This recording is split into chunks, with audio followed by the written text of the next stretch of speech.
家好，再次欢迎每个人都来到这个博班实验室的博班讲堂。感谢这个台北艺术大学尤其是教学与学习中心，让我们有这个机会能够让博班生自己筹划一系列的讲座。这个讲座呢，其实呢是我们北艺大刚好有5个博士班的学系，而呢我们呢共同的讨论出一系列的主题，然后来自主邀请对我们现在的研究方向有兴趣或有帮助的前辈跟讲者，然后呢来为我们有点像为我们的研究开启一道新的方向。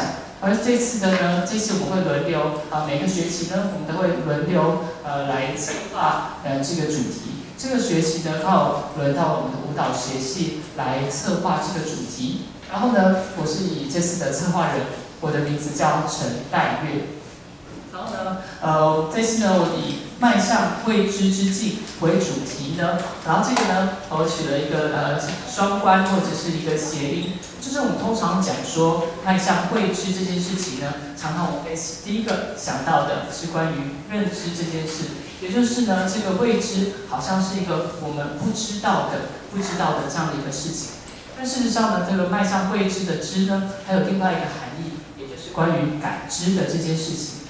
尤其是在艺术大学，我觉得对于感知的研究其实是大家非常关注，也共同好奇的。所以呢，我们有多少的不同的感官，就有多少种不同种好奇的探索的方式。所以不论是视觉、听觉，关于动觉，关于本体感，关于我们的所有的感官的一种研究，通通都是我们这个舞蹈学院很关心的方向。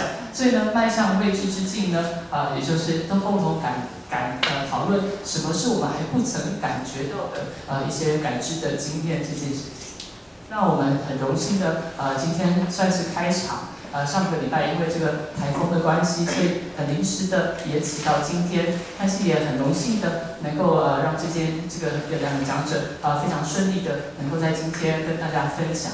那我们也很荣幸的邀请到我们的校长凯宝校长来为我们这博班实验室的开场进行致辞。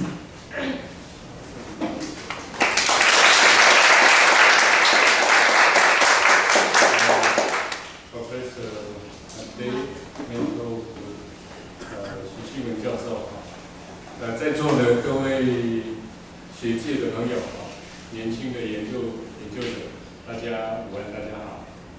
我想那个北艺大博士班实验室平台，这个学期应该是第三个学期。那么为什么会开创这个博士班实验室平台？因为北艺大这个大学非常小，可是我们却有5个博士班。那么，作为一个比较高阶的知识系统，我想有必要在特别是跟知识论相关的这个范畴，有一个比较好的平台去做整合。那么，特别在研究方法上面我想并不会因为这些艺术学门的不同而有绝对的差异。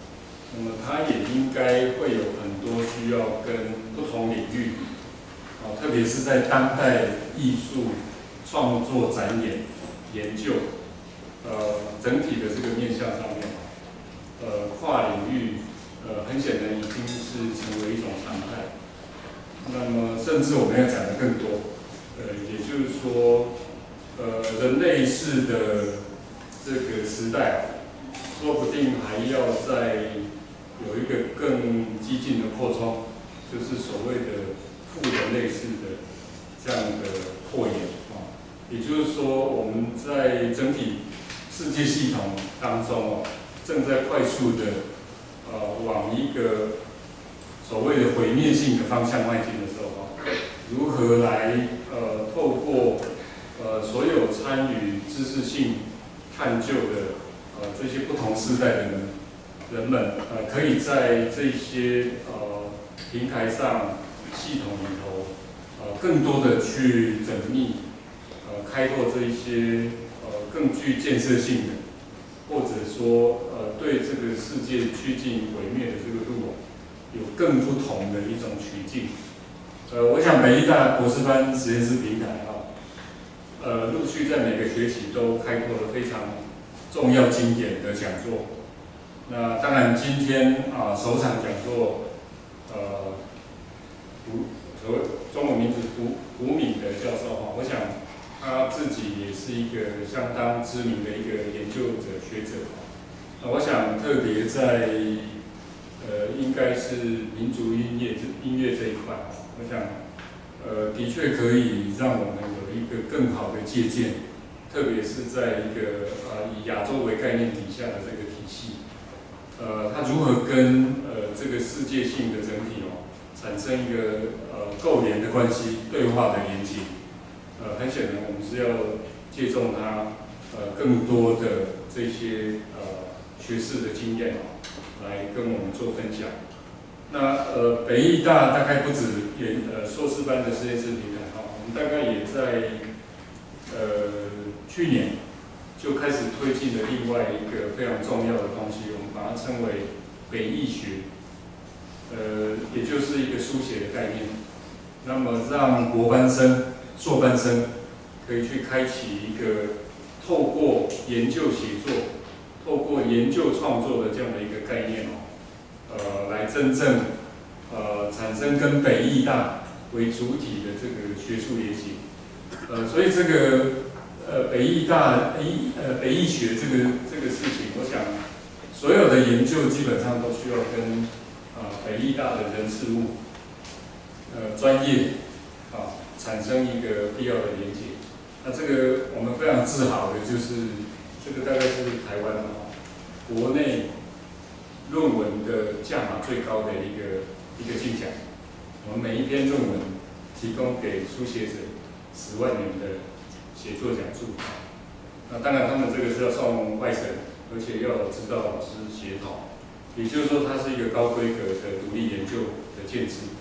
我们并不是作文比赛，而是希望可以落实每一个独立研究者在他的培育过程里头，怎么逐步的有一个缜密的铺陈，透过对北艺大作为研究主体的这样的一个项目缜密的让艺术在当代的这个跨领域范畴可以有一些铺陈，也可以有一些累积。我们算过只要10年下来，我们大概就会有将近100篇跟北艺大为主体有关的各个不同艺术学门的研究。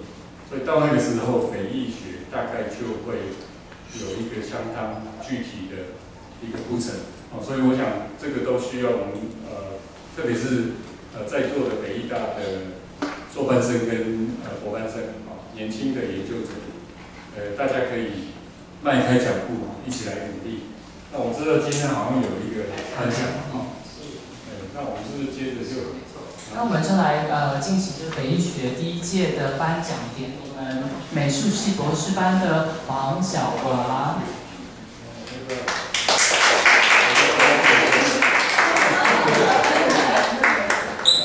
年轻的妈妈，看不出来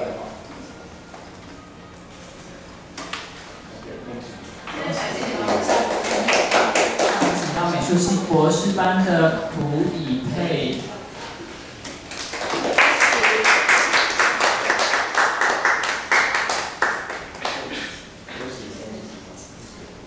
接下来是美术系博士班的许君怡。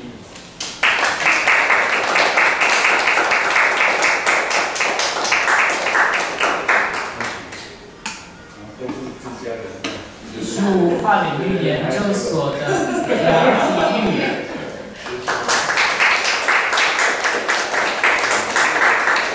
这个很好，硕士班都没毕业，直接叫博士班。有啊，有毕业。非常厉害，好激动。那我们请这个舞蹈系的硕士廖玉玲，那请他的同学带领。是哦，为什么？他现在在路上，主动的塞车。玉玲嘛，对，玉玲。谢谢。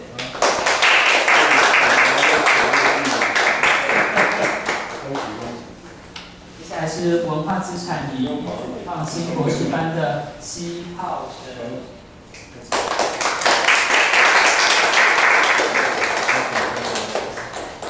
文化资产艺术创新博士班的郭谦。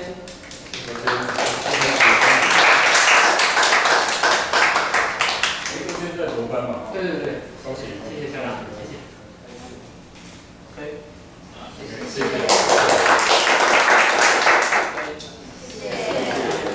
各位好，我是音乐学院的杨家伟。那我们这次呢，很荣幸可以邀请到现在在台南艺术大学民族音乐学研究所任教的Made Mantle Hood老师。那他今天将透过以本体论的角度来切入几个在亚洲地区，包含了印尼以及其他几个东亚地区的表演艺术的研究的案例，然后从不同的角度来切入一些既往在民族音乐学研究的方法论上面，我们可能从另外一个角度来看，说如果是同样的案例的话，会有什么不一样的待审视的结果。那今天另外一方面也很荣幸可以邀请到台湾师范大学民族音乐研究所的徐新文老师，那他会在马德老师他在分享完之后呢，会进行对谈。那我们也邀请各位就是在现场的观众能够就是就今天的例子，或者是问那种相关的，比如说今天有很荣幸的上海音乐学院的肖美老师在现场，那希望能够跟我们就是进行分享跟指导。那也许我们现在就把时间交给 Professor Hood. Thank you, everyone, and thank you for the organizers of what I understand is a postponed one-week doctoral lab. It was supposed to be last week. Of course, the weather was not so nice, so we have moved it forward 1 week. Okay, thank you. Check 1, 2. First of all, maybe I'll introduce my background a little bit related to this topic. When I got the invitation, then I remembered, of course, some limited experience with what we would call creative-based research or performance research. I used to be a lecturer at Monash University in Melbourne, Australia. And this was in 2005 until 2012. And in 2008, we got a proposal from the theater department to begin a program that was interdisciplinary between theater, dance, music, and visual arts to create a practice-based research degree. And as I think most of you who are already, how many of you are actually in the PhD program? 1, 2, 3. 2, 1, 2, 3. Okay. So to all three of you then, you probably know that a degree can be made up of various elements. So just a written thesis, just a creative portfolio, a combination of both. So at Monash, at that time, we were negotiating between the various formats that were most appropriate. And like other programs, when I was with my colleagues writing the proposal, we were very confused. We were very confused. What is practice-based research? How does a program examine the outputs and weight the various components in terms of impact and the creative outputs that we associate with publications that you can quantify. So at that time, it was a lot of research on our own part. Surprisingly enough, in Holbraad, in Tasmania, is one of the early programs I need a new microphone. Can I try the battery in this one? I think that, yeah. It's kind of a systematic problem. We start our session. It's after tea time, tea break. So oh, we okay. will have about half an hour tea break. Yes. And we will have a question and answer. Okay, I will start first. Yep. Okay. So 5:30, I stop, then tea break. Yes. So about 20 minutes tea break. Yeah. And later we're going on from the Professor Shi, maybe about 10, and then question and answer. Another 20 minutes. Yes, about 20 or 30. Yeah, and then finish at 6:30 like that. Yeah. Okay, great. All right, well let me begin and see if we can explore together what we mean by creative resources. And I've chosen to highlight a part of research that I am in. First of all, my field is called ethnomusicology, if you've not heard of it before. And we're looking at, of course, music, but also the performing arts methodologically cross-culturally. And so we're rooted in sociology, anthropology, and of course musicology, and a number of other disciplines. So that's my background as a researcher, but I'm also a performer. I love to sing and play musical instruments, so I'm a part of the team, so to speak. Let me begin. Creative resources from local ontologies for practice-based research.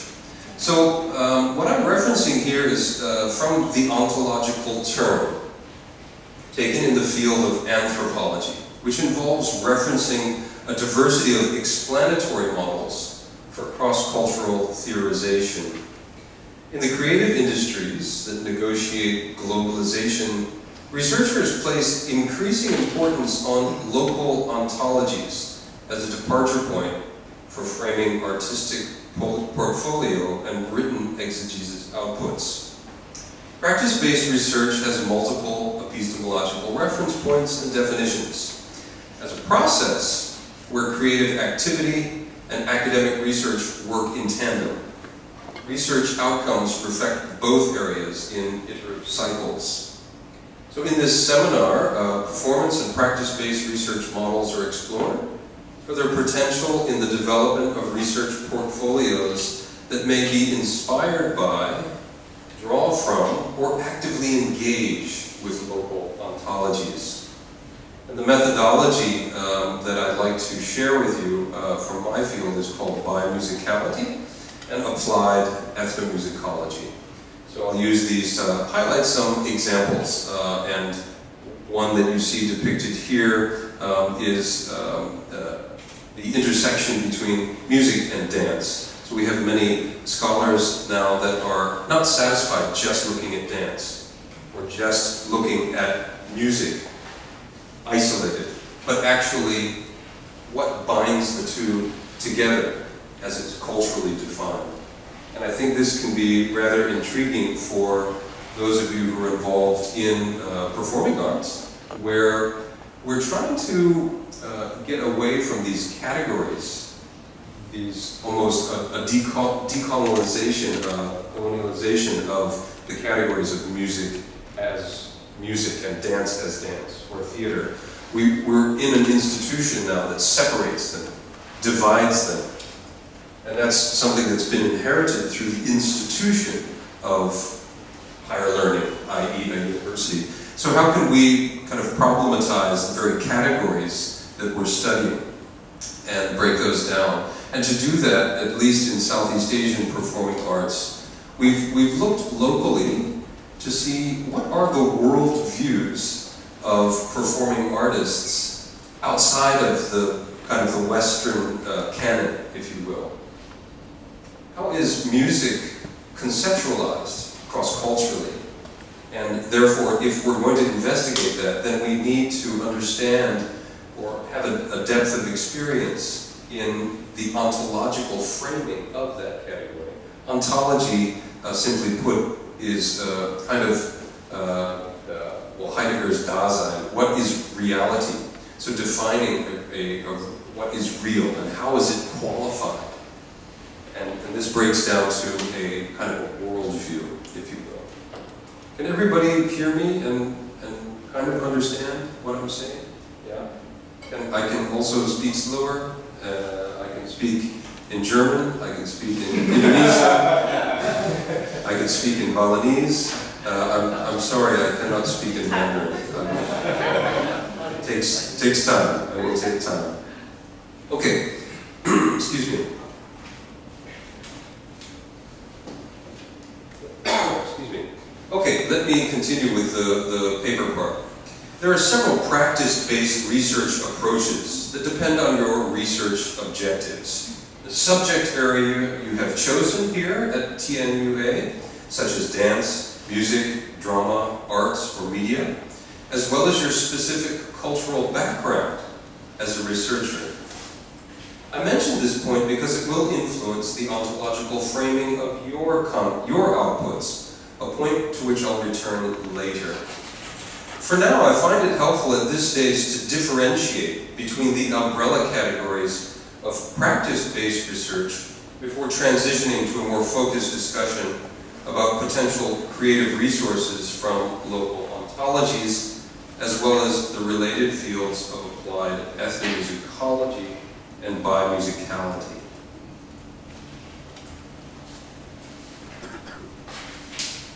So, first, practice as research. And you'll notice that the three kind of subcategories that I have chosen here are very broad, and they certainly in the category of creative research, we're certainly not limited to these. You'll notice the preposition as, in, by. These are the kind of the ways that they're subdivided. So practice as research relates to research that is wholly creative. What this means is that the creative output in the form of music composition, dance choreography, or a portfolio of artworks constitutes the research outcome. There's no written critical exegesis or thesis. For example, this approach is widely used in doctoral music arts programs, where, for example, a composer creates a music score, or a performer performs a professional recital. So this is kind of performance as research. How many of you are, all three of you, how many are doing performance? One. Yes. So what do you perform? I do contact improvisation. Contact improvisation, so Yes. contact movement improvisation? And Yep. improvisation. Okay, how about the other two? Are you musicology? Musicology? Yep. And? Were there three that are doing these? These guys are pointing at each other. So like you are doing her PhD and she's doing your PhD. Very helpful. All right. Great. So if you're doing then a performance, then performance as research without an exegesis. Okay, let's move on to another one, which is practice-led research. And again, these are overview, very general. Sorry. That's the one I just described, practice as research. Let me move to the next slide. Practice-led research. Practice-led research places the emphasis on projects that lead to new knowledge through the creative practice. That lead to new knowledge through the creative practice. But the artwork, the choreography or dramatic performance may or may not be necessary to understand the critical discourse. So, your portfolio of artworks may be needed, it may not be. But the focus is placed on the nature of the creative practice, leading to new knowledge for that practice. So it's important to note that the creative output of the researcher is not required. This means the performance, the artwork, or the painting or the drama is part of the process, rather than the final product of research. And an example of that is my former student, Sam Evans. He did a master's with me 10, 12 years ago, but he went on and completed a PhD in the performance research. So, as I mentioned, I was in Australia, so one of the graduates, Sam Evans, of that program, he produced a practice-led research portfolio, and the thesis focused on new education possibilities for Indian classical music in Australian schools. So he was asking the question, how to create a curriculum to teach tabla, Indian tabla, in Australian schools. So his goal was to create literally new repertoire, not simply transfer the existing kind of classical Indian, but actually create it based on kind of the learning outcomes that were necessary in Australian schools. Let's take a look at kind of some of the music. Yeah, obviously we're not going to read the thesis. I think this link works.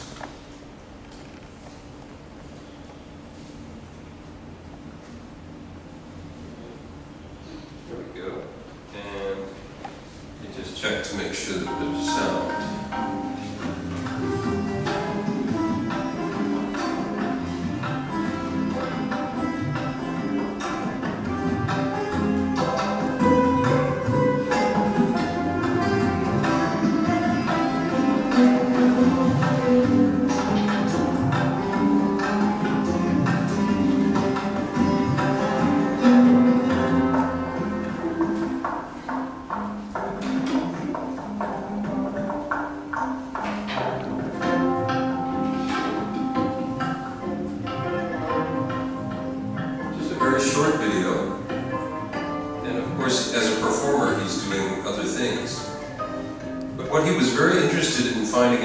How can the tabla, which is a rhythmic instrument, how can it be played harmonically and melodically? And therefore he's using multiple tablas and creating repertoire and teaching it in a harmonic way. So he's kind of bridging rhythm and melody in the drum as tuned percussion. So this was one of his approaches. And of course, notating the whole lot. Okay, so that was practice as research, practice-led research, and for the third one, I'd like to talk about practice-based research. I hope this is interesting for you. I found it fascinating in preparing the lecture because it's been a while since I've touched on these things again. So the third kind of general category that we can think about is called practice-based research. And practice-based research is applied when the creative output is an original creation. This means it is an exploratory research project interrogating new knowledge about an existing practice. So new knowledge about an existing practice. The creative output is the foundation for the contribution to knowledge. And this method is geared towards a balance between written thesis and art portfolio. So contact improvisation, for example, I think was your, so that's an existing kind of artistic, let's say, genre. And so his desire then is to contribute new knowledge to an existing artistic practice, i.e. contact improvisation. So a thesis and the portfolio become essential. So this method is geared towards a balance between the written thesis and art portfolio. As Linda Candy writes, quote, practice-based research means the results cannot be fully comprehended without direct access to the creative products and processes of its incorporated practices. So the output, you have to have, let's say, for example, the video of your improvised choreography or contact work. If it's a music composition, then we have to have perhaps video recordings or at least audio recordings to complement the thesis. I think this is, for those of you who know, then this is quite standard. Now I'm going to make a stretch here because I wanted to kind of touch on an example from one of my colleagues who used what we call an applied approach.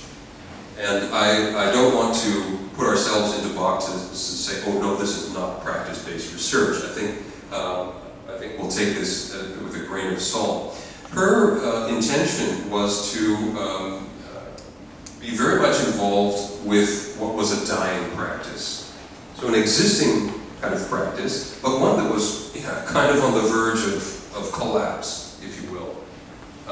In Malaysia, it's called wayang potehi. What would the term be? Also, potehi, yeah. And her approach as an ethnomusicologist who knew very much of the potential of what the practice could be, was very interested in getting in there and, we say in English, resuscitate or give it some new life. Because at the time that she encountered the practice, it was 70-year-olds, 80-year-olds, and they were on their last breath. So her intent to engage with the practice with the intention of creating new repertoire, getting new people involved, and very much community-based. So this as an example of practice-based research, of course, as a senior academic and someone who I admire very much, Prof. Tan Soy Beng in Penang, she wasn't doing like a thesis. She was, of course, involved in a research project where, yes, she'll write some articles, but the more important thing was actually the affect of her research on the community. And I think this is probably one of the, let's say, the more common examples of what practice-based research is. You want to make sure there's an application at the end of your 3 years, 4 years, 5 years of doing a PhD. Why do it if you just put it on a shelf and it sits there and you say, yep, I got a degree, now call me doctor. But your thesis sits in a, okay, maybe you publish a bit, you go to, but you don't do anything with it.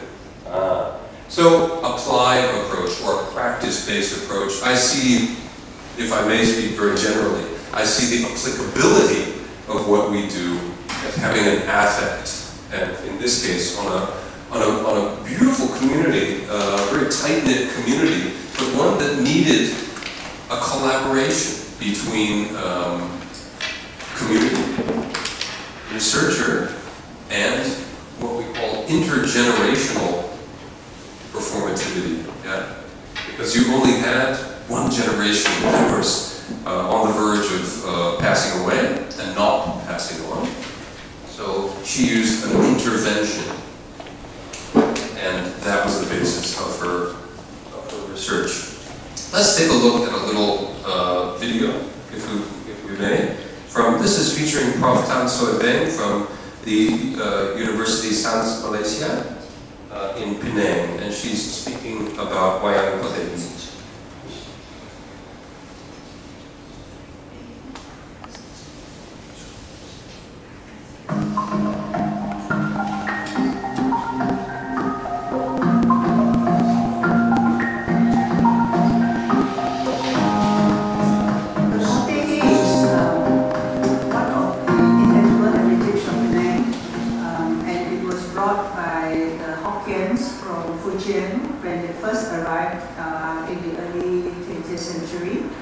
So it has been performed in the temples of Penang and also in the northern region for the last century. They serve a very important purpose because they used to be entertainment for ordinary people and they didn't have any popular entertainment. So people used to gather at temples and they watch the performances, they socialize with one another. When modern entertainment came in, then the form just sort of is dying, and so today the forms are still performed in the temples, but nobody is watching the form. In addition to that, potehi as well as traditional theatre, they play a very important role in communicating social events or social commentary to the ordinary people. But today, I think it's no more the case because we have television and we have all other kinds of communication. For me, I think that theatre still plays a very important role. So that's why I'm very keen in reviving this form. I think I am trying to be an activist besides being an academic. I do activist research.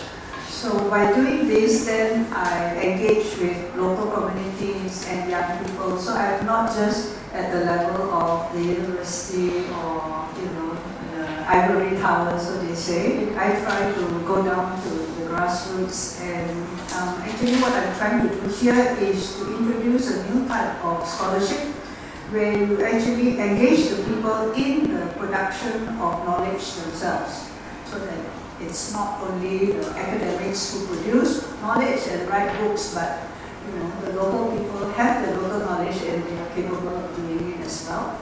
In general, I think the responses have been pretty good because we have been able to introduce local characters, and we have changed the stories so that the local people can understand the history of Penang, or what happened to their uncles, their grandfathers, and so on and so forth. Many of these stories, the younger generation do not know anymore. So for us, it's important to also dig out some of these stories and put them into play. So we're also going back to the traditional function of Holbraad and the traditional theatre, which tells stories about, you know, people's lives, or what is happening in society, or what happened in the past. I think Georgetown Festival gave us the platform to perform to a wider group of people, because there are foreigners that come in, there are also young people from the whole country. When we started performing like 3 years ago, we did a community show on the streets of Georgetown, and we had thousands of people coming to watch. In comparison to the performances in the temples itself, I think by bringing it out of the temple, then we can attract more multi-ethnic people, all kinds of people. I think, you know, Georgetown Festival has played a very important role in.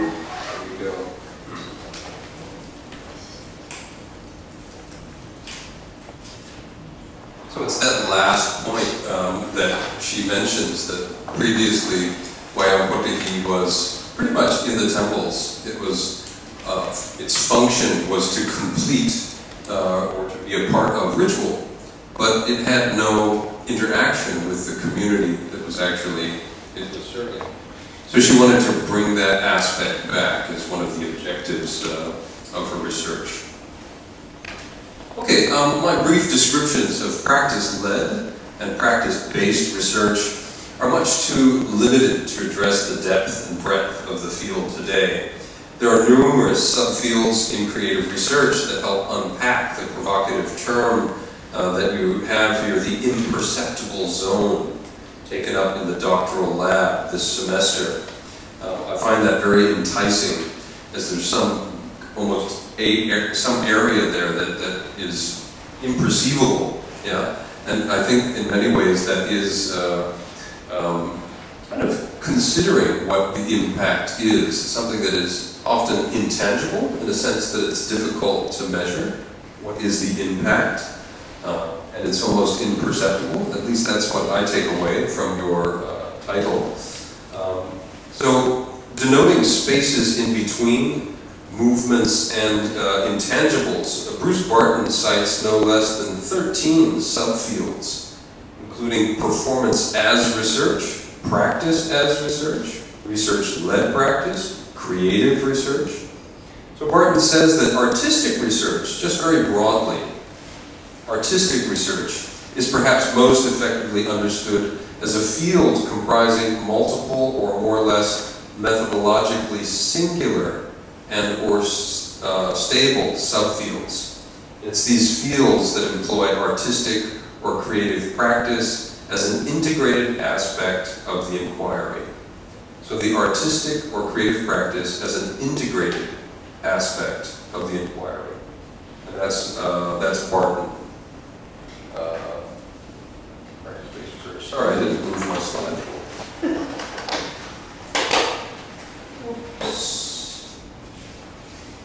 Oh, it was.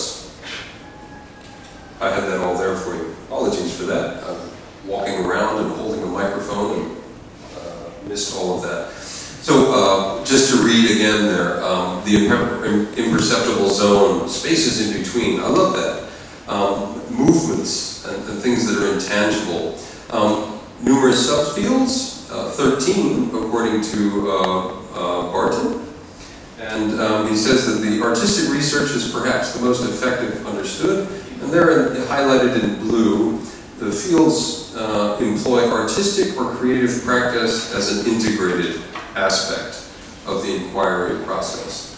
And I think that's a really important word there, to be integrated. Any comments or kind of general questions about that before I move on to ontologies? Yes?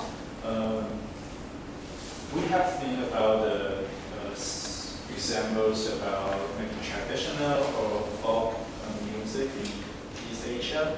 So is it also look to accept in like Western music or contemporary music or experimental music or some experimental theater? Sorry, the question was traditional the genre. Yes. About is this accepted in general for all genres or only maybe separate from some border about? I'm not for sure about that. So you mean like there's traditional and folk in Asia? Yeah. Or about like Western music or Western things? I'm not for sure.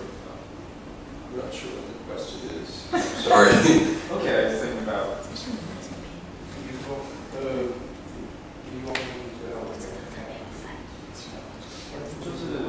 就是在适用的地图上面的问题，就是因为它很明显，它编剧的都是东亚的传统的演出，可是我想的是，如果是比如说西方学音乐，或者是现代音乐，或者是实验剧场这种时期，就是你想要适用哪一些？就是方法，就是刚刚讲的类似，对吧？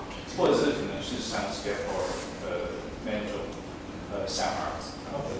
So he was wondering, because you have read some examples that came from Southeast Asia, he wondered if this kind of notion of practice-based research can also be applied to expressive forms such as Western music, theater,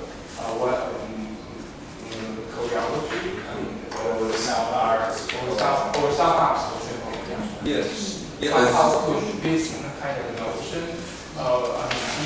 PBR, practice-based research, can be maybe a form of research or people or students who pursue it in this more typical Western field of performing arts, yes. Or arts, not just performing arts. Yes, I think the majority of the literature review that you would do in any of these categories, the majority of those outputs will be Western based, i.e. using with popular music, classical music, popular theater, creative theater. The majority, I think, of the outputs are actually referencing Western rather than kind of Southeast Asian or cross-cultural. Yeah. Does that answer your question? Very later, we can discuss how it could be applied to the Western forms of art. I mean, because they probably have known that this bulk of literature. Okay, yeah. So they would probably know how. So it's a opposite direction. Indeed, I mean, I was under the impression that you started already. Do you already have the PhD in practice? Well known in Taiwan, so they have to know what is the situation of PBR in other societies. And then you are showing them very special example that they haven't really known the general situation. Understood. Okay. Yeah, understood. Can I also apply something? Yes. Yeah, actually until now I feel very interested because this is the field that I'm researching at this moment. Because like practice research or practice lead or base research, there's many references talking about them. And each scholar, I think, is from a different perspective, try to having different ideas about these. I think what you point out is very important is how is the relation with the knowledge? Like, is it the original knowledge that you're concerned, or is it generating a new knowledge that is related to it, or how is the application of this kind of new knowledge? So there's different layers, not just the knowledge itself, and also the form of knowledge. For example, is it like in the term of a written form, like something put in the library, or is it the performance, like it's exactly, or the process is very important in this kind of research. So it's like how to make this kind of idea more, having more clarity, and also have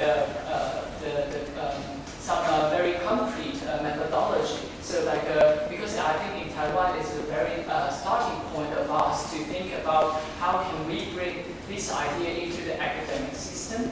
Because in academic system it's very another story. I think it's different. Like from I have been in like for example like London or in English in England system. I think it's also different from the Australia system or American system. So it's very interesting to talk about like also how can we also integrate those ideas but within our own context. Yes.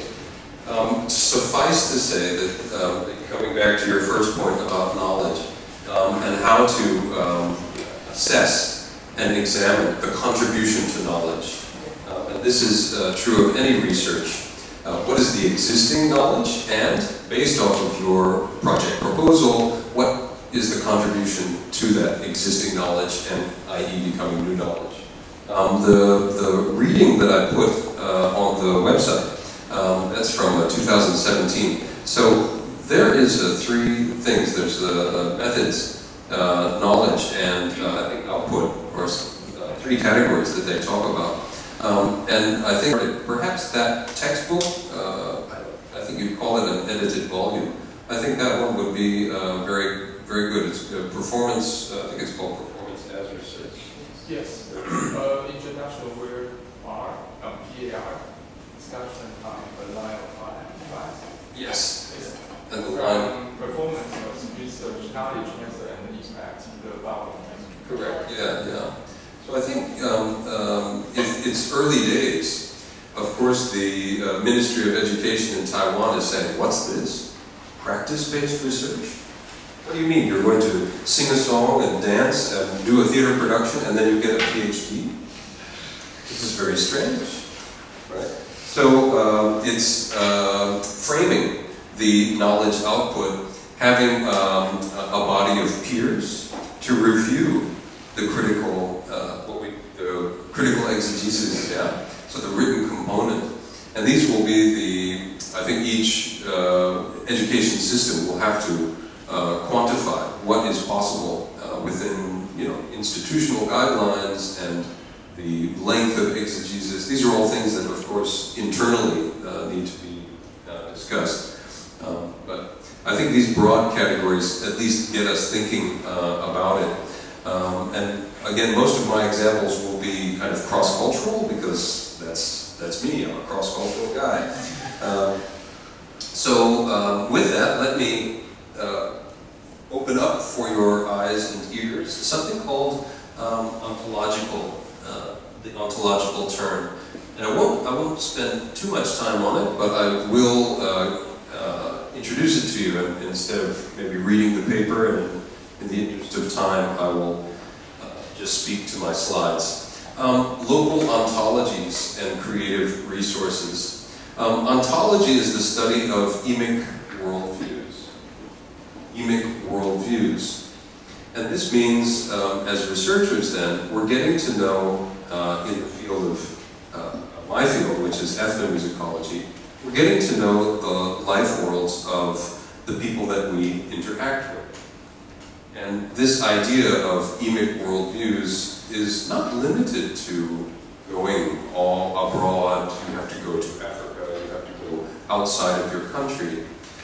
These ideas of ontology and worldview is something that we encounter when we cross social boundaries, economic boundaries, often artistic boundaries from one kind of worldview to another. So it's the nature of being, existing, kind of reality in this way. How is reality defined? And this local, so the ontological turn in anthropology is something that researchers are doing now to get away from the usual referencing of French social theorists, Bourdieu and others, and saying, oh, we need to first reference them and then use that as a lens to analyze everything that happens sociologically, anthropologically. In other words, this kind of European top-down analyzing of the rest of the world. So what happens when we reverse that? What happens when we start from the emic worldview and derive theory from that? All of a sudden you've reversed the order of things and begin theorization from the ethnographic data that we collect. So we avoid distinguishing between our theory and their theory, or our and their art. And this relates to the, I think in 1 or 2 or 3 lectures from now, you'll have someone coming in and talking about embodiment. Yeah. I don't know who the scholar is, but embodiment is a referencing. Embodied research is the ontology of the body. It's that personal sight, and that's the kind of my ontology versus your ontology. Something that Philip Bowman theorized in a work called Rethinking Music, which was 17 years ago. And he referenced these worldviews from the person level, so the my versus your music, or my dance versus your dance, to our dance versus their dance, and looking at how this idea of ontology was something that would really inform what we're doing now in terms of research. So it's embodied research. The body that I have actually conditions the reality and the experience that I have. The music I hear and respond to bodily is likely different from the music others hear and respond to bodily.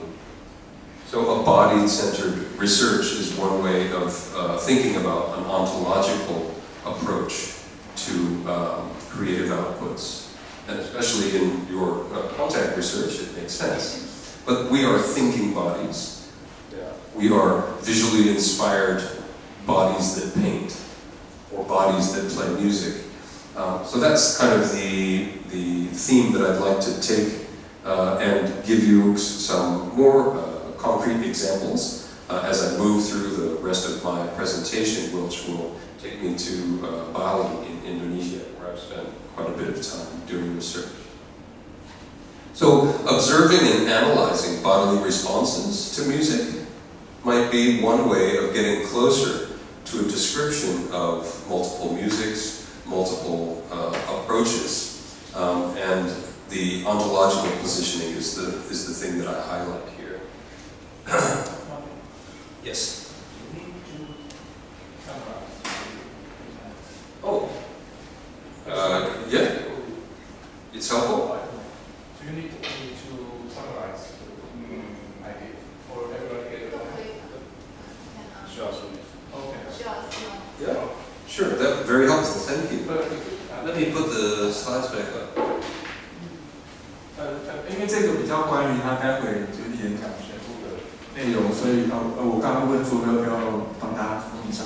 好，那时候简单来讲，就是说在人类学我会讲不止他刚刚讲过的东西，我会讲一下脉络化的东西。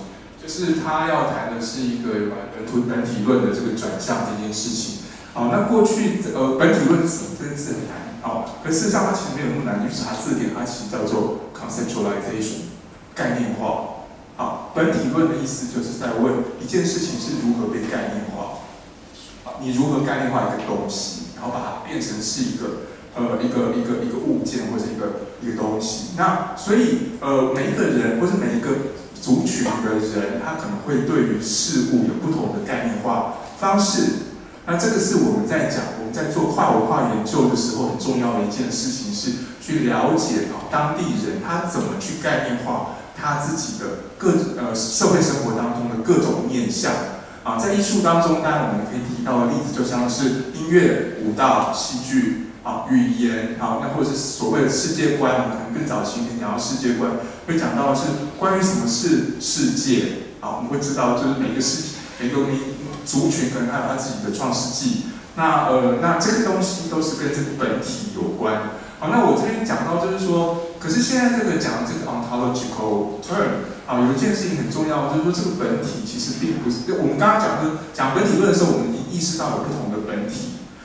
然而这个很重要的一件事情就是说，我们现在除了去很关心的是这个不同的社群的人自己的世界观之外，我们也意识到其实这个世界在变动当中。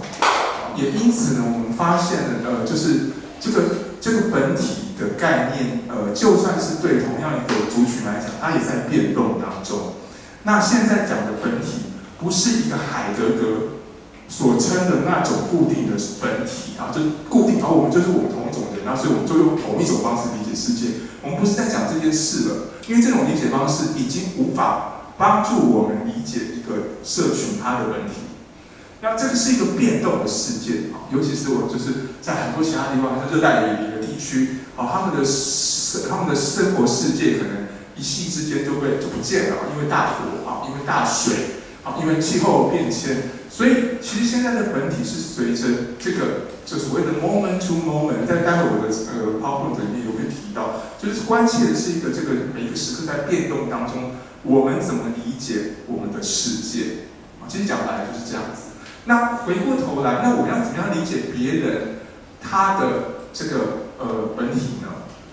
我们其实很重要的一件事情是，实际上去用身体去感受，用身体去感受。所以我们必须要做的研究，我们不只是在去区别是他们的或是我们的理论，或是他们以及我们的艺术。我们常常，尤其是在这个全球化的世界里面，这个没有在他讲的事情。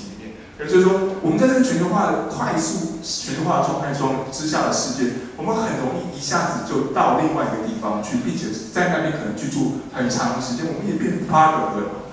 那所以重点不在于只是去区隔，而是去用身体去感受。The body I have condition, the reality I experience。那这个东西是成为我们去理解别人的世界很重要的一件事情。所以这边 the music I hear and the response to body is likely different from the music others hear and response to body。所以就是我们当然还是承认每一个人的感受是不一样的。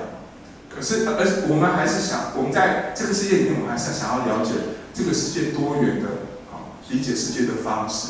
只是说，这样怎么样去理解它呢？不是只是凭过去的田野调查就可以。但事实上是这个身体实践的身体力行，因为 embody 很难翻译。embody 就是说你要用自己的身体去身体力行。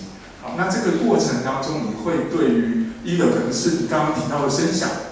会有完全不一样的感受。那我们去研究别人的声响经验的时候，我们也要尝试的去感受他们的身体在感受什么。好，希望这边有一些帮助，谢谢。Okay, maybe I'll read one example and then share one of my own personal examples.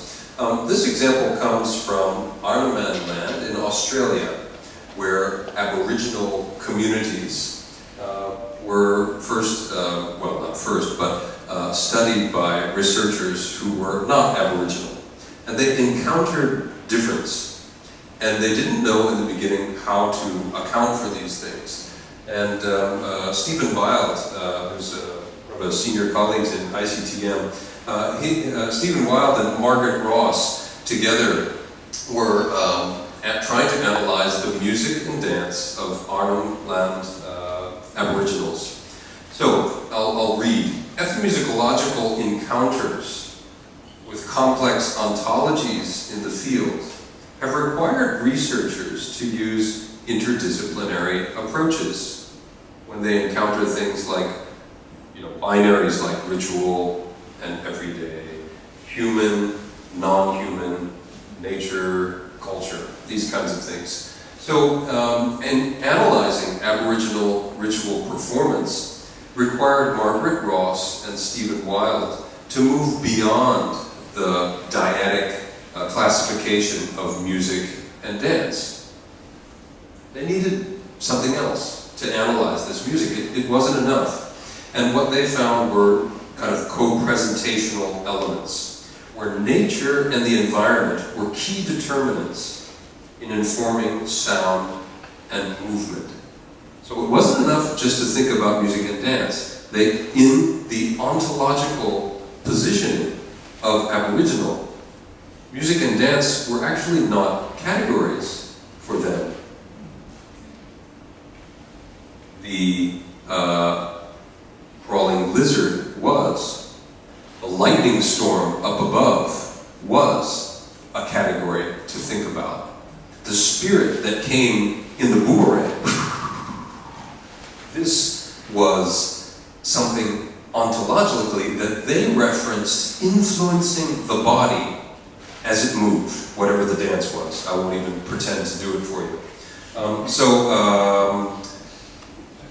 Ross and Wilde's research describes how deciphering cultural signs and symbols in Arnhem Land ontologies, rather than simply applying these top-down categories, was crucial to revising their initial music-dance analysis. So we're unpacking what we call bounded categories. Music, dance, painting, sculpture, these are bounded categories. And in the approaches that we use now, how can you unpack those and appreciate those from an ontological view that's not your own, especially if your research involves crossing communities. And this is, again, this is not just crossing cultures, yeah? Okay. I won't bother you with this because I think, well, I do have the term bimusicality. Let's see if I define it. Okay. This is ethnomusicology. I've told you about this before.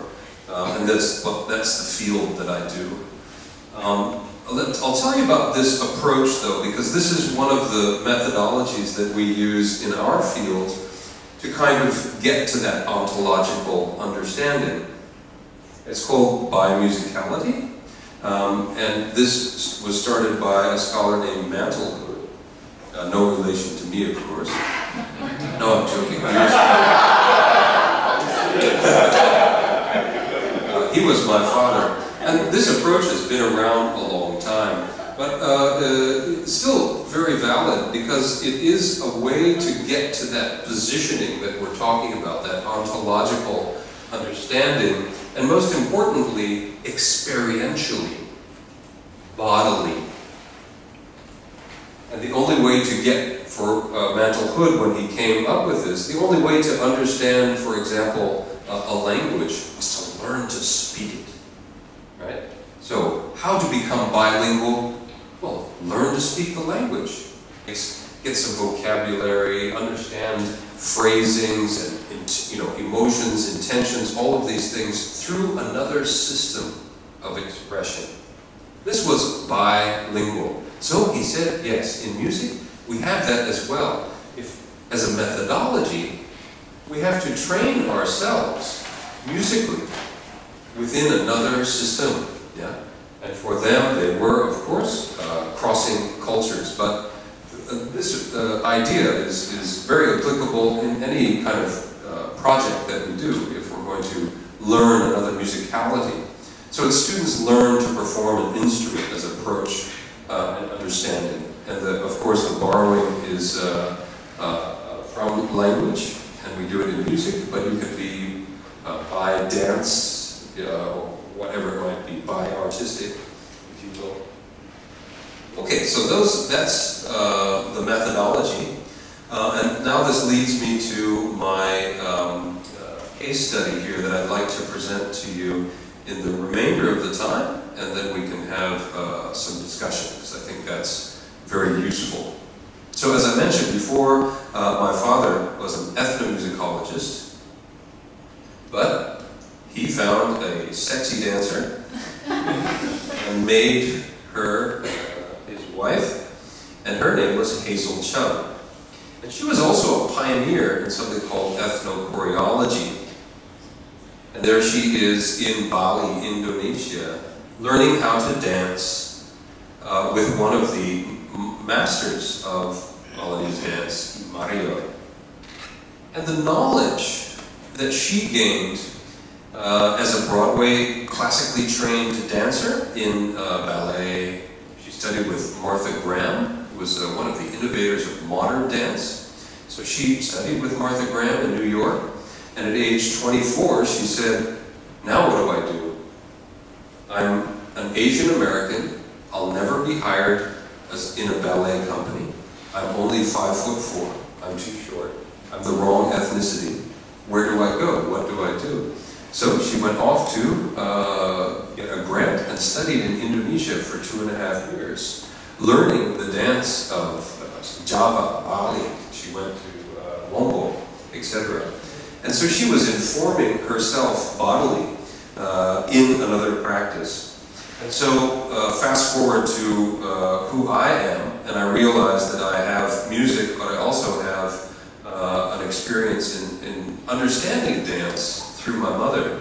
So a project came about a few years ago called Sounding the Dance, Moving the Music.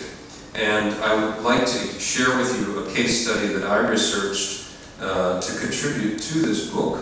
You can go out and buy it if you'd like, that would be great. Share it with your friends. That's called shameless self-promotion. But what's fascinating here and very relevant is that these scholars, led by Prof. Anis Noor and Kendra Steputa, they challenged these bounded categories. Right? They said, what is music actually? What is dance? Especially in the area that we live, which is, or we do our research, which is Southeast Asia. And it was a fun journey because I had to think about my growing up, not just in music, but with my mother, who was a dancer. So, okay, now I have to challenge myself. And so I took along this project. So, local ontologies in Southeast Asian performing arts, and I'll move over these relatively quickly. We see other researchers, they look at interactive networks that inform relationships between dancers and musicians. And these networks are very vital in the process of learning, the process of transmission, the process of creation. For example, a scholar notes a certain drumming style, mnemonics from this genre called Jaipongan. They invoke the virtual presence of a male disembodied drummer. A male disembodied drummer. Mnemonics are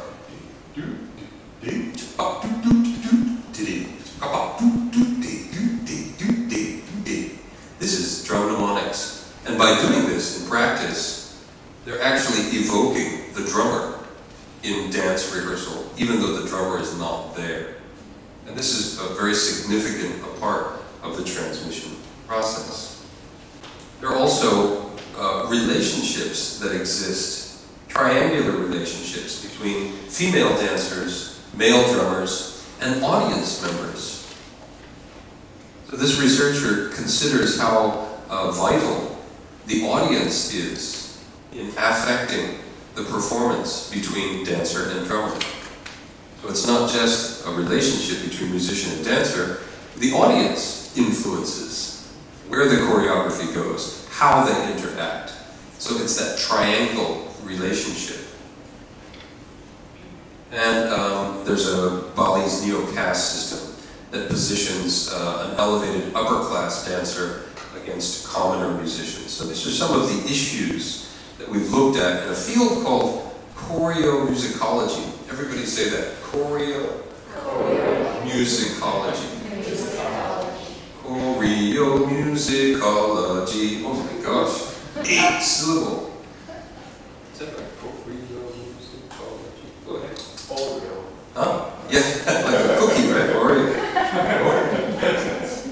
So these studies now, they move our gaze away from the independent disciplines of music and dance towards what we call an ontology of Southeast Asian performing arts. The ways that we create now in a practice-based research can be very much informed by these ontological systems. If we get to know them, if we understand them in our practice, then our creations can be informed by how, not just in imposing this kind of, I'm a music, or I'm a dance, or I'm an art researcher, and bringing that category automatically. But if you're engaging locally, maybe they have something that's more complex, something that's different from the category that you bring. And that's the important thing to remember. Is everybody understanding so far? You okay? Yeah. You need a Starbucks coffee? I don't have one, but if you want to get one, you can. If you do, bring me one. Okay, I'm going to move through what we call integrated sonic and movement systems in Balinese performing arts. Now I come to my case studies. Sonic and movement systems. Notice I haven't said music and dance systems. We've gotten rid of those words. And the important thing is that they're integrated in Balinese performing arts. I'm going to introduce you to some classic examples and then some modern contemporary examples. The first one, first of all, this is the island of Bali in Indonesia. This is Java, and somewhere over there is Sumatra. And the genre we're going to look at also, well, classical examples and then contemporary examples from popular gamelan and folk genres. So I want to ask 2 questions here. Is there a continuity of presence for integrated systems of knowledge between musicians and dancers? That means, when I was asking these questions, is there something that is known between what we would call a dancer and a musician that binds them together somehow, either spoken or unspoken? And in our analysis as musicians or dancers, maybe we're not asking the right questions. Number 2, how important is it for musicians to actually learn dance? And for dancers to study an instrument, for example, to inform their practice? Yeah. Okay. It's okay? All right. I'll go on, yeah? So the first example comes from the genre we call baris. Baris is a military kind of warrior dance. A ritual warrior has something called upakara. Everybody say upakara. Good. Upakara means offering. Yeah? It sees the body becoming what we call a manipulated vessel. Yeah? When a dance is danced during a ritual, is it a dance? Or is it simply one of many tangible offerings that are presented to complete the ritual? So, in the ontological view, it's not dance, it's upakara. So it sees the body becoming a manipulated vessel, an empty container. It's devoid of individual desires. The person who is moving is not being, ontologically, he conceives of himself as being moved with the spirit of the occasion rather than, hey, look at me, dude, I'm doing my dance. Right? No. It's not an audience thing. It's not something that's viewed in that way. In a ritual context, it helps to complete the ceremony. It is an offering. So an ideal movement study analyzes all activities where human bodies are manipulated in time and space. This is a scholar, dance scholar named Adrian Kepler, who looks at how time, manipulated in time and space, looks at all the activities where human bodies are manipulated in time and space. Let's take a look at a rehearsal where this exchange takes place. You're going to see the vocalization of the drumming that we mentioned before, where it fuses with the body in motion. It's instilling the presence of the drum in the body of the dancer. This is Ana Agungade Anon Putra, the dance teacher. Take a look.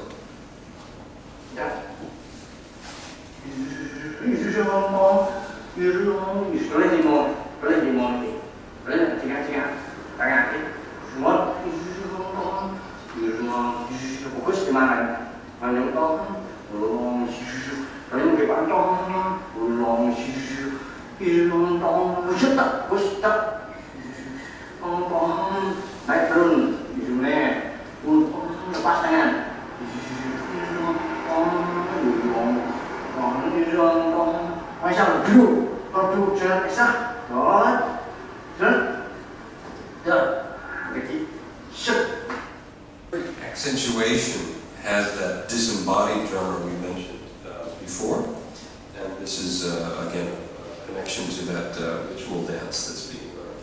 Let me look at another classic example. This one is from a dance called Jiao. Everybody say Jiao. Jiao. Yes. Jiao is a site for a shared practical experience where dancer and musician have studied each other's art form. Muscles and nerves inform virtuosic improvisations as percussive accompaniment to an equally virtuosic dance. Now, how do we say that more simply? In this example of this type of dance, there's a very improvised relationship where the dancer and the drummer inspire each other.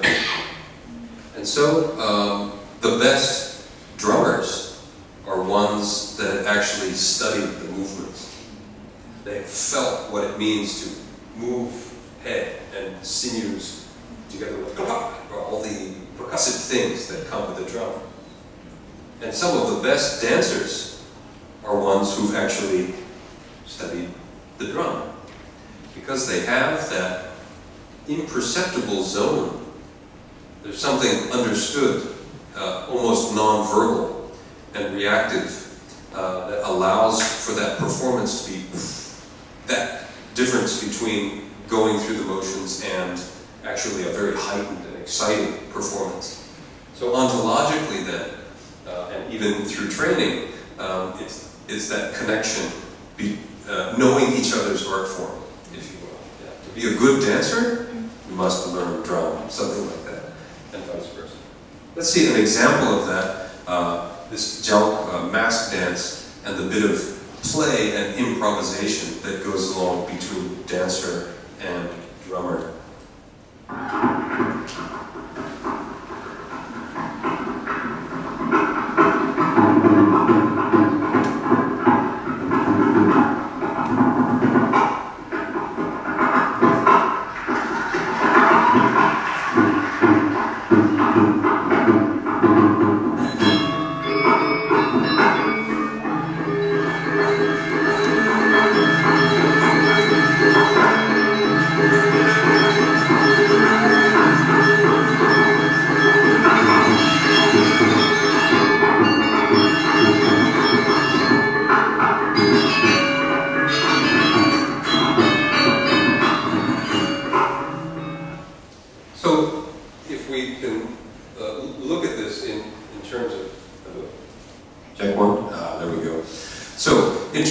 Let's say the professional Jiao dancer, they speak the language of drummers. For example, to tighten up your drum strokes, they say, "Coba kerenit dongeng." 从马德库老师的那个讲座里面，我们可以听到，其实他切入的方法是等于我们要重新把我们想要了解的这些音乐活动，或者是说表演，那我们要回到它的文化脉络来看。那变成说，其实我们会发现。就以往的话，有人会把音乐或者是舞蹈分成不一样的研究的切入角度来讨论。可是事实上，我们必须要重新思考的是说，在这些文化里面，音乐跟舞蹈实际上是分不开的。像是在刚刚讲的几个东南亚的例子以外，还有像是我们可以想到的在非洲的音乐舞蹈的案例里面，或者是在其实像是在南北馆里面，或者是在京剧的后场跟前场的表演，其实这些都是我们要重新回到，其实在讨论的时候重新把它就是思考的一个方向。那我们现在请许新文老师来进行刚刚的回应跟接下来的讨论，谢谢。Okay. Because I will serve as a respondent to Professor Made Hood. I would like to use English as my main language in this conversation. Thank you very much for the invitation and your still being here to listen to my experience of mine. My name is Xingwen Xu, and I'm currently serving at the Graduate Institute of Ethnomusicology at National Taiwan Normal University. I am also an ethnomusicologist working on music cultures in Taiwan and also in Finland, Nordic country. Today I would like to use my experience of doing applied ethnomusicology work, a project, as an example to share with you how practice-based research is valid and is beneficial, and how this kind of research needs the dimension of performance and other practice dimension of work, research work. In doing so, I would like to respond to Professor Hood's idea of ontological term. Here I use ontological aesthetics. I was thinking if I was hesitant if I should use ontological poetics of cultural community. As you know, poetics can refer to not just a work of literature, but can refer to a culture. Okay, so I'm actually talking about ontological pattern of thinking and behavior. First of all, I would like to introduce, explain you my understanding of PBR, practice-based research, and I surprisingly found that I actually used the same source with Professor Hood. I used Linda Tandy's practice-based research guide, which is a publication from University of Technology in Sydney. And in this book, it defines PBR as a kind of original investigation undertaken in order to gain new knowledge partly by means of practice and the outcomes of that practice. So PBR usually requires a written text. However, just like Professor Hood mentioned, the notion or the essence of the thesis or the research cannot be fully accessed unless or before we really witness the practice itself. So usually it has another component that is performative, either performative or practical. So it can be a documentation of a practice, artistic practice usually in this kind of case. So this is what I understand as practice-based research. And what is ontological term? As I mentioned, this is actually a very challenging project for me. Previously, when I met Professor Hood, and when I talked to Professor Hood, that this is really a big challenge for me because I didn't really know what he would say before until now, and so I will try to respond to his lecture just by the two articles and some other related literature that I found. By ontological term, I think I have got some point, but maybe my finding can also amend some discussion that we have had from Dr. Hood's lecture. Ontology as conceptualization. It is a kind of conceptualization, and it is now, in this ontological term, the point is not a fixed or a rigid, a stable mode of conceptualization. Rather, the point is how a community form their understanding in the process of moment-to-moment creation and perception of existence. So that means, just like I explained previously in Mandarin, this is a drastically changing world. So our environment is changing almost every day. In some countries or in some regions, the natural environment disappear or change just overnight because of fire, because of flood, because of earthquake. So the sense of being or the sense of existence may also change alongside the changes of environment. And that's why when we talk about community, the sense of community or culture of community, we need to pay attention to how they interact to the changes in their everyday practice. And just like Professor Hood mentioned in his lecture, today the Pedersen or the gamelan has changed. However, there is something still continue. For example, the lineage between music and dance, or the idea of, for example, music and dance and the means and religion, these categories that are divided in outer world are still bounded in Indonesia. And so this kind of situation, he showed us how scholars can continuously study the lineage between these different categories in contemporary mode. So I think this is important for us. I mean, as a performer, as an artist, as a researcher, we also need to pay attention to these kind of moment-to-moment changes and use them as creative resources for our own artistic and academic work.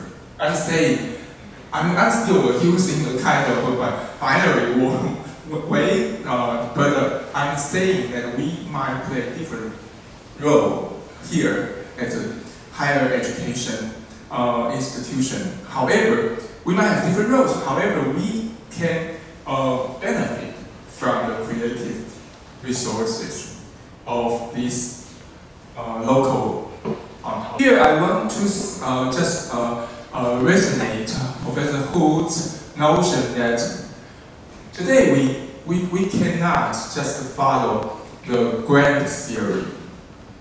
For example, everybody previously may use Foucault, Badiou, and showing our knowledge. However, now we might think about using more theoretical vocabulary we found in our ethnographic data here. This is from the anthropologist James Laidlaw. He is working at the University of Cambridge. But for the same, similarly, we should also think about theoretical vocabulary, or maybe just put the theory away, and we can say we can use the conceptual frameworks from not just the ethnographic data, but also performance, also from performative works, or from historical data too, right? Historical data is important, or from other kinds of expressive forms. Okay, the last one that I want to mention is three long-established aspects of anthropological inquiry that can be used as points of departure for us to think about how we could methodologically use the notion of ontology for our creative work. The first one is reflexivity. What is reflexivity? It usually, it has been commonly referred to the self-critique and the openness to different conceptualization. Here we can use local, what we have studied, the so-called local ontologies, as a mirror or as a window of differences to see how we could understand the same thing, for example, music or drama or dance from other people's worldview, and that through which we can challenge our previous stereotype or understanding of that particular object. And the second thing is conceptualization. Here he mentioned that actively to create a new concept in response to challenges from the ethnographic data. So here he is actually saying ontology. So we need to pay attention to these new challenges from our environment and taking them as our either impulse or maybe motivation to think about what we can do using our artistic work as a kind of a vessel to respond to the social world. And the last one is experimentation. That means not to experience, not just about experiments, your research subject, but to experiment your own self, to experiment your own body, your own thoughts, and your own expressiveness to reach that kind of creativity. Yeah. Okay, I have to be quick. Okay, before I move on, I would like to say there are some problematic dualities around practice-based research.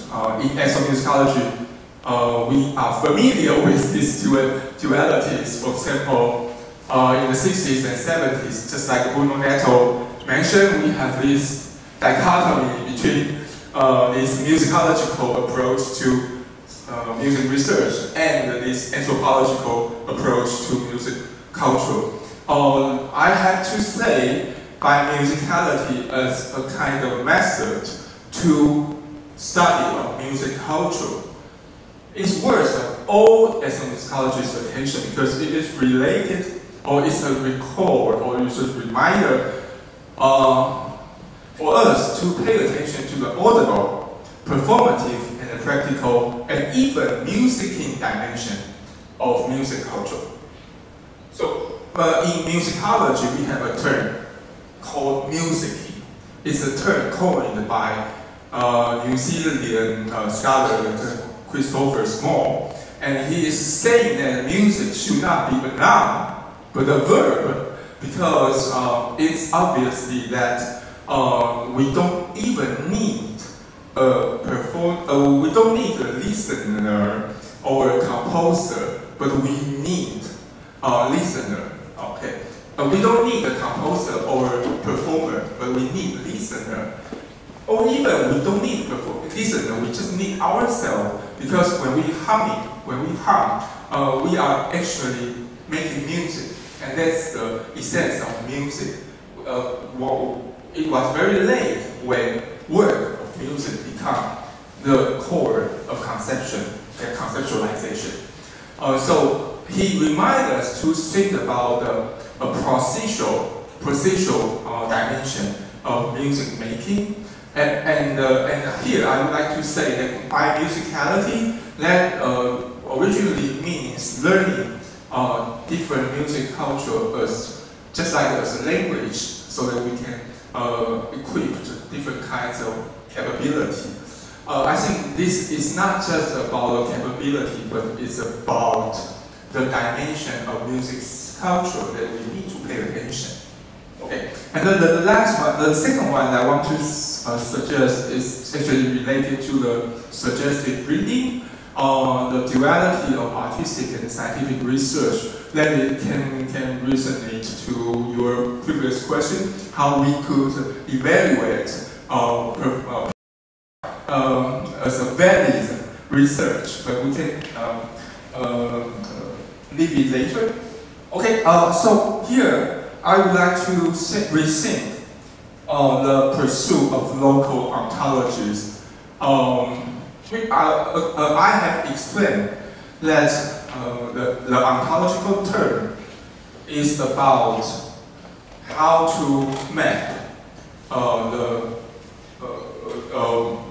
conceptualization of different cultural communities in this changing world. However, I would like to show you two examples that I have been involved. And in these two examples, I would like to problematize even more what does it mean by ontology, local ontologies. I would like to ask how could we or how should we divide the local and the foreign, and how do the local practice perform their culture and tradition in contemporary world. And the last, what are the roles that we as a researcher play in this practice-based research? How does our own ontology work in this interaction? Okay, I'm showing you two examples. These two examples are applied as a musicology project that I have done when I was a graduate student in the United States. During 2009 and 2010, I was an assistant at the Traditional Arts Indiana, which is the folklore promotion organization at Indiana. And this organization, just like many folklore promotion organizations in the States, aims to promote the folk arts and the artists of local states. And in this organization, I was assigned to do several projects. I'm showing you two. For this general project that is called Traditional Arts Indiana Rotating Exhibit Network Project. This project aims to promote local artists, as I mentioned, by featuring engaging photos and texts that describe a creative tradition practiced in that state. And second, it will create a lot of panel boards for exhibition, and it loans these panel boards to public library to let them as a medium and to let everybody in that town or in that city to know that, okay, we have this kind of folk art in this state, and we have this specific folk artist. And if you want to invite them to do workshop or artistic talk or performance, you are welcome to contact them.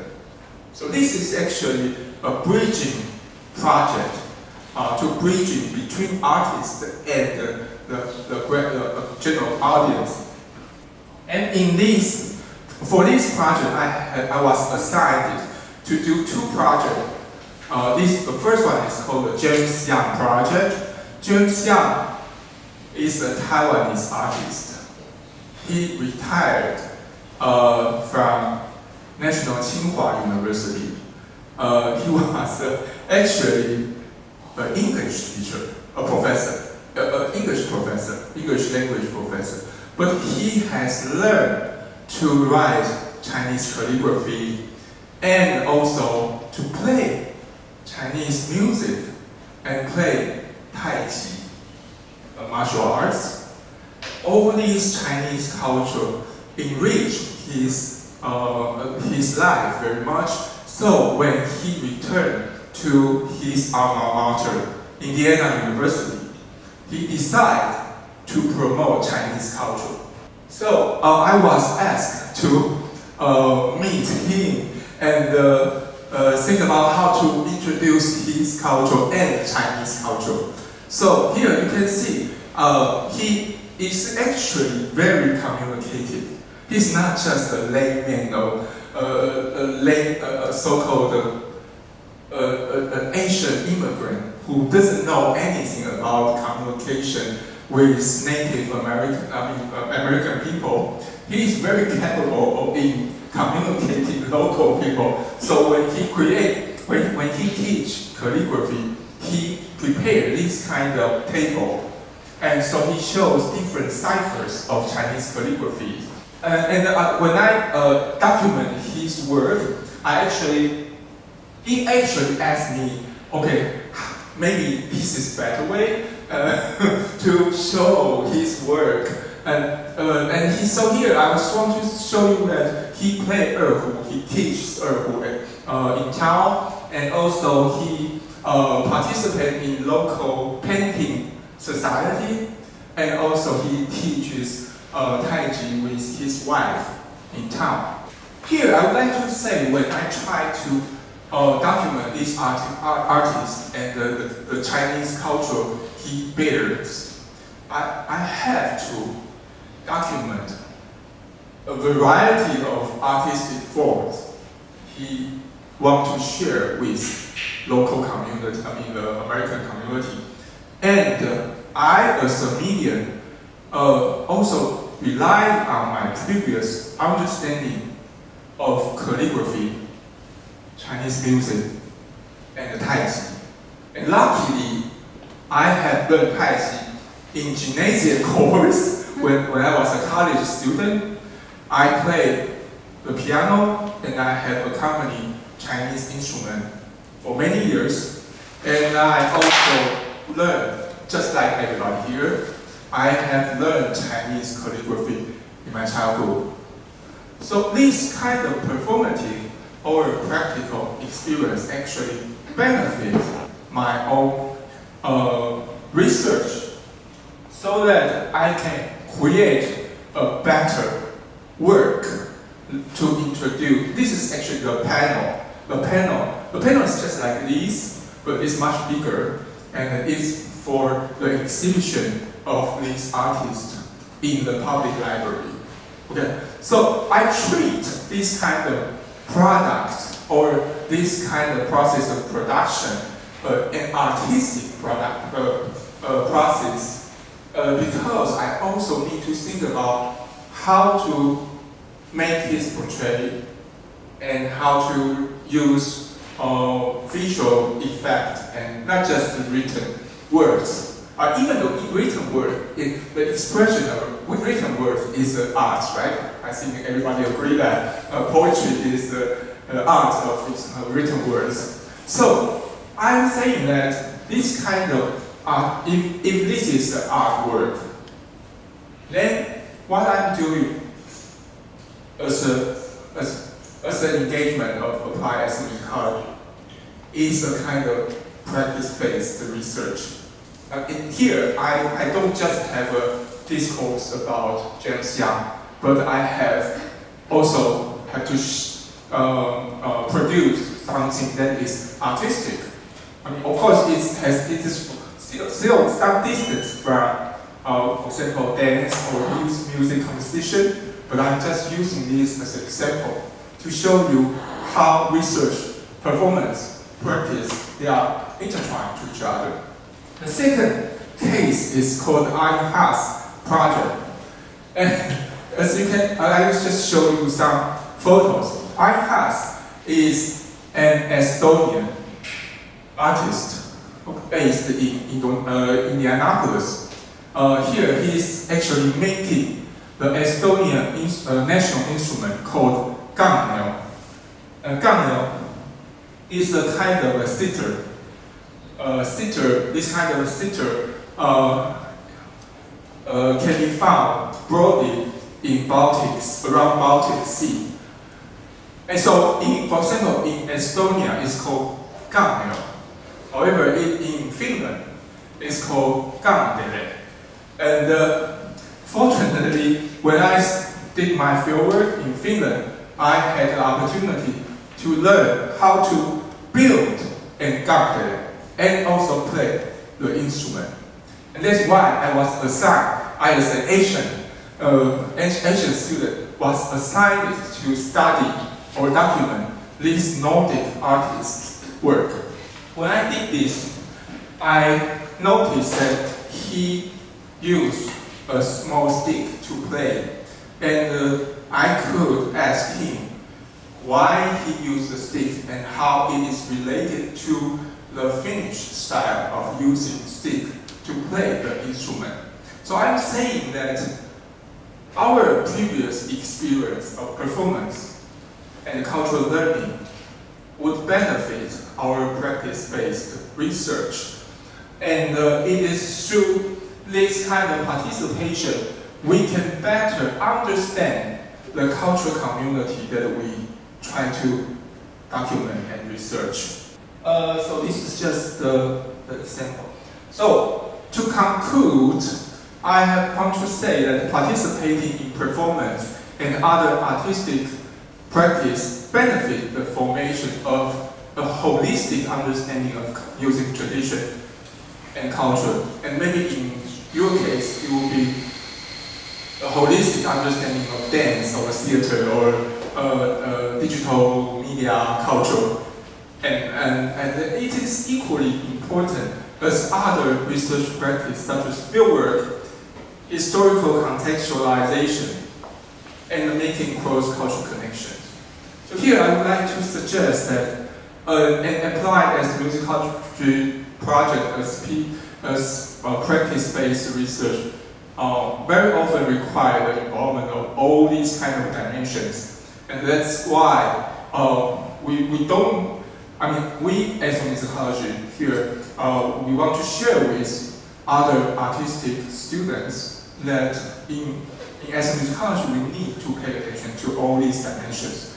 And I suggest that you might also benefit from engaging these dimensions in your own creation or in your research.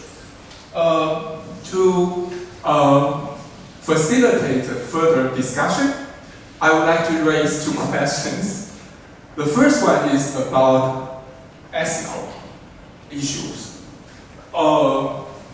Considering the implication from many scholars' ethical reflection on their representation of traditional norms and taboos. For example, Dr. Hu Taili's reflection of Yuan Wuzhe, Formosa original song and dance troops, their adapted performance of 塞夏族的这个巴斯达爱这样子，就是矮灵记。矮灵记这个记忆在国家戏剧院the National Theatre. How could we better map the gap between artistic and ethnographic research in performance and overcome a series of challenges of utilizing cultural practice in relation to local ontologies as creative resources for performance? The second question is not as heavy. How do local ontologies provide us alternative modes of conceptualizing the value and the utility of PBR's findings? That is, how do community insights benefit the evaluation of PBR and enable us to better transform our contributions to the community itself? Thank you very much.